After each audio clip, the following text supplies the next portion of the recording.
everyone, Dana with the OT Guide. Today's video is all about stimming.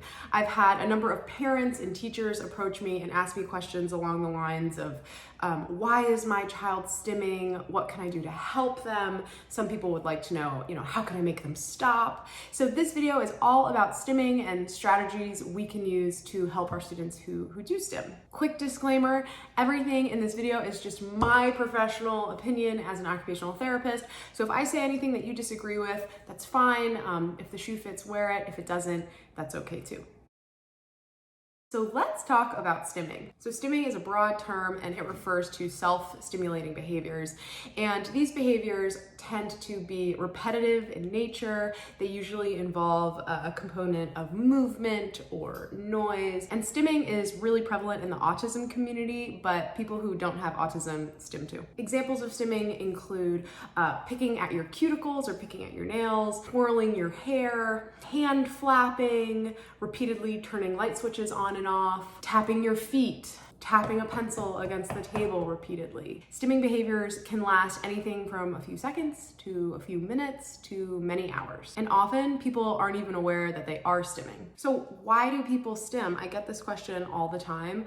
Unfortunately, it's hard to just kind of whittle it down to one reason. People stim for many different reasons, and it's often viewed as a coping mechanism. Personally, I pick at my cuticles, and I usually do it when I'm either bored or when I'm anxious or stressed. Some people stim because it's fulfilling their sensory needs. There are many different reasons why a person can stim. It can definitely vary in terms of how much it impacts the person's life and how intense it is.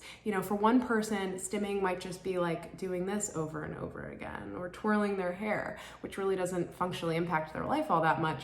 But for another person, it could be like aggressively rocking in their chair or hitting their head or like turning toys on and off for hours on end. And that would have a greater impact on their life in more ways than one. The ultimate question is, should we manage the stimming? Should we try to curb it or control it or stop it altogether? If we're talking about ourselves here, then we can weigh the pros and cons. We might ask ourselves, is my stimming, is my picking at my cuticles, is it causing me physical harm? Are there negative social repercussions?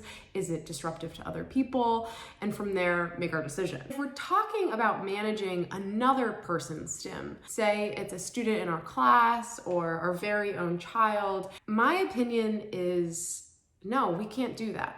And there's two reasons.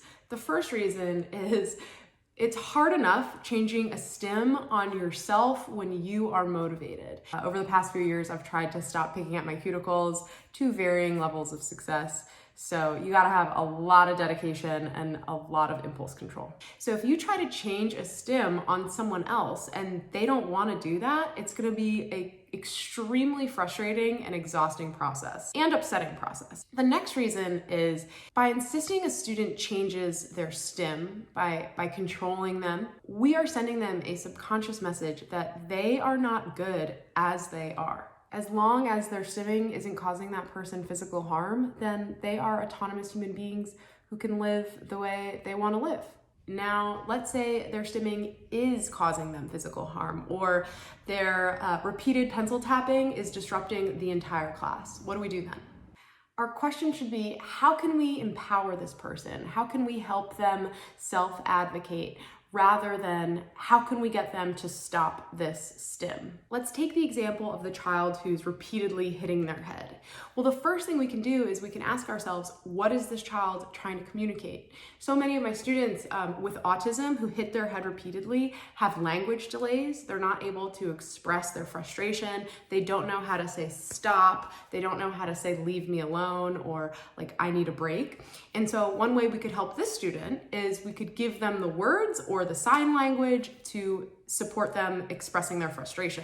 Let's take the example of the student who won't stop tapping their pencil on the desk and it's bothering everyone. For this student, we could simply give them something to wrap their pencil in, so when they tap their desk, it doesn't really make a noise.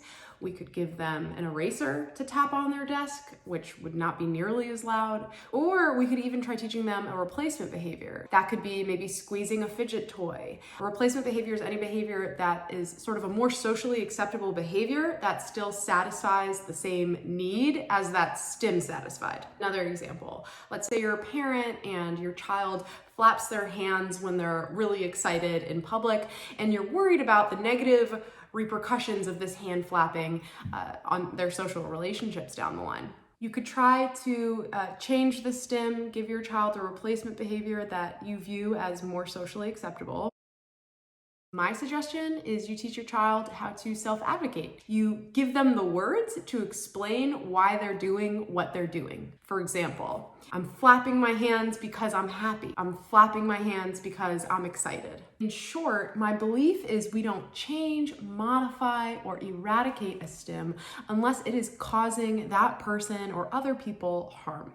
If we do decide that behavior is harmful, we work closely with this person to either identify what their triggers are, maybe it's anxiety and stress, and we try to eradicate those triggers. We find them a satisfying replacement behavior that scratches the same itch, or we might even engage in teaching them about perspective taking. We could read social stories that talk about why that behavior they engage in hurts other people. For example, Joey, when you flick the lights, it hurts my eyes. So let's find you another behavior that still feels good to you, but also doesn't hurt me. Anyway, I hope this video was helpful for you all. If it was, make sure to like and subscribe. And I'm curious what your opinion is on stimming and how we can help people who do stim. So make sure to leave your feedback below, and I look forward to seeing you guys here all next time.